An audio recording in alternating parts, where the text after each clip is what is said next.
Pahang புக்கானில் குவாலசுங்கை பாடுங் மிர்ச்சுங் கடற்கரையோரத்தில் மனித எலும்புக்கூடு கண்டெடுக்கப்பட்டுள்ளது. திங்கட்கிழமை இரவு 7 மணி வாக்கில் மீனவர்கள் அதனை கண்டெடுத்து போலீசுக்கு தகவல் கொடுத்தனர். பாடுங் மிர்ச்சுங் நினாசி ஆகிய சுற்று வட்டார கிராம மக்களிடம் கேட்டறிந்த வரையில் யாரும் காணாமல் போகவில்லை என்பது உறுதி செய்யப்பட்டதாக புக்கான் போலீஸ் தலைவர் சூப்பரிண்டென்டன்ட் முகமது ஜைடி மாட்ஜின் தெரிவித்தார்.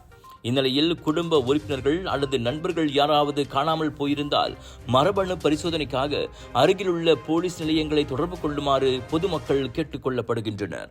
விலையோ மலிவு, செலவோ குறைவு, தரமோ உயர்வு, மனமோ நிறைவு. மக்களின் தேர்வு என்ரிகோஸ் முழு ஆடை சத்துள்ள பால்மாவு.